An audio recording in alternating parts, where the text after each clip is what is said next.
getting a bit batty at this point. I can imagine. I can imagine. All right, so I'll get us started here.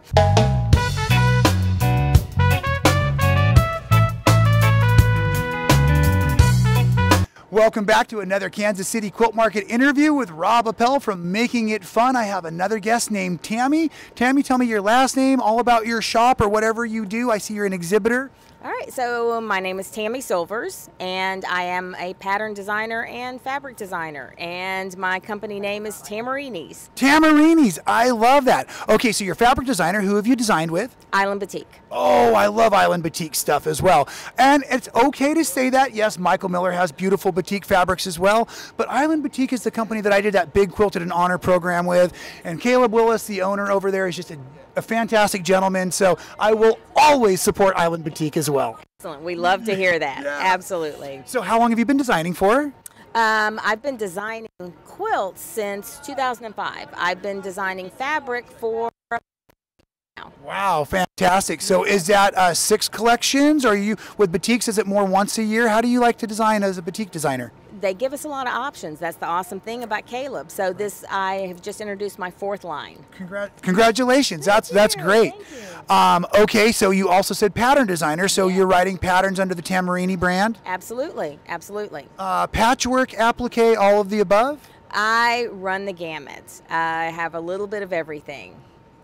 Wonderful. And may I hope that you'll agree with me that batiks are fabulous for applique because they're on such a nice, dense cloth that they're not going to unravel, and that's why we love our batiks so much. You are 100% correct. That high thread count makes batiks wonderful to work with. Yeah, a lot of folks don't always know that, and that's why not only does the modeling in batiks give you such a great variety of color within a single piece of fabric, but you also get that high density, that tight weave, and so when you cut them, they don't unravel, so you can do the raw edge applique that I absolutely love. Yeah, but needle turn is easy too because you can get that accurate 1/16 of an inch if that's what you want. Yeah, if you're that precise, because it's so nice and crisp, you can turn it underneath. That's fantastic. Absolutely. Oh gosh, what other batik kind of tips do you have to share? What other kind of batiks? Well, one of the things I love about batiks is that there's no wrong side.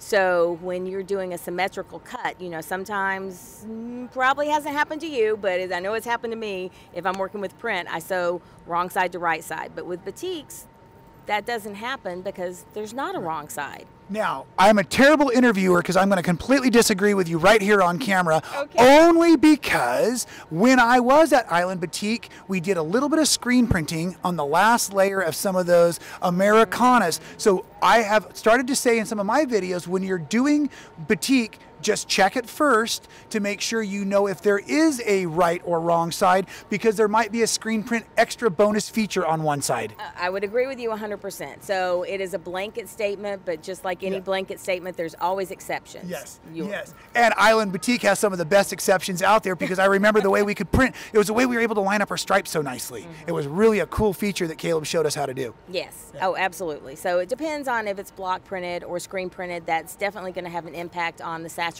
Right. Have you traveled to Bali to see batiks being made, the chops being done? I have not. I think it should be a job requirement. Caleb, it's a job requirement? Yes, absolutely. I need to supervise the making of my batiks, right, just to ensure excellent quality. That is fantastic. I get to go to Bali for my very first time next summer on a philanthropy trip. We're going to take a bunch of quilt tops down in and some clothing for the orphanages in our suitcases, and then we're going to go make our own batiks and buy batiks at the marketplace and bring it all home. So that's coming up in 2020 as a really cool philanthropy trip through World of Textile Tours. So awesome. I'm pumped. So when I get back, I'll tell you how awesome Bali was. How's that for rubbing salt in the wounds? I'll take it. I'll take it. Right. And another good segue, why don't you explain how salt is used in the batiking process, being that I've been rubbing salt in the wounds? Thanks so much.